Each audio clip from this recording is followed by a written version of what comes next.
ဒ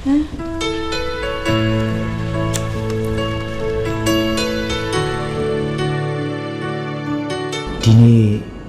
တင်ထဲမှာမိမိထက်တာနဲ့ငါတို့ရန်ဖြစ်တန်းကစားခဲ့ကြတယ်သူ့မှာသွားဘယ်နှချောင်းရှိလဲလို့ငါမေးလိုက်တော့ရုတ်တရက်ဦးကြောင်ကြောင်နဲ့မေးသွားတဲ့မျက်နှာလေးဟာ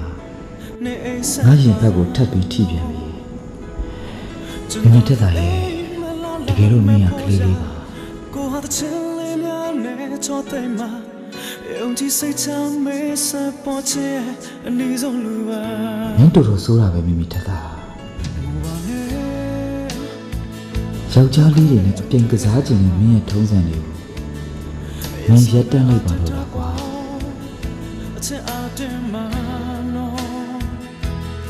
ဒီချိန်ဘသူမှမင်းပဲမရှိတဲ့အခါကိုတယောက်တည်းမင်းတည်းရပါယုံကြည်အားကိုလိုက်ဖို့အချင်ရဲ့မင်းကလေးတယောက်ဖြစ်ပြီးကလတ်ထဲမှာရန်ဖြစ်လို့လုံခြုံရေးတွေဆွဲခေါ်ထားထုတ်တော့တယ်မင်းပြေကက်ကနဲ့လိုက်သွားတာမလား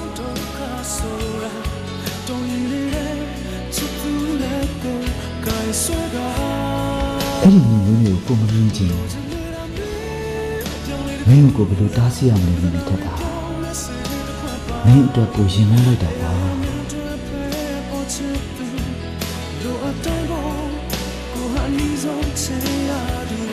မင်းထက်တာ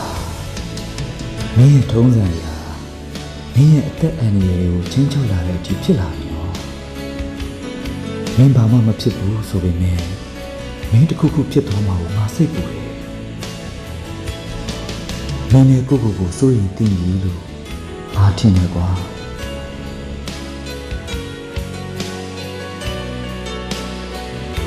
မင်းရဲ့ထုံးစံမျိုးရက်တန့်သွားအောင်ငါဘယ်လိုပြောရမလဲမင်းကငါဆုံးရှုံးမခံနိုင်ဘူးမိတတ်တာ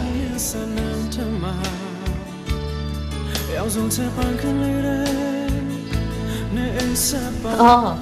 ตาရနေရနော်ကျင်းနဲ့နေရပေါ့ဒီကိစ္စနဲ့ပတ်သက်ပြီးတော့ဘယ်လိုအရေးယူမလဲဘယ်လိုရေးယူရမှာညီလေးညို့ပေါ့ဟမ်နင့်ပါစင်နယ်တွေကိုနင့်ခွင့်ပြုချက်မပါဘဲနဲ့စာရဲပေါ်တင်ထားတယ်အဲ့ဒါနဲ့ရေးယူရမှာပေါ့စာပေဥပဒေဆိုတာရှိရနော်လိုရင်မေးပေးမယ်အော်ဆန္ဒအပြခံခြင်းလို့လားဟဟလား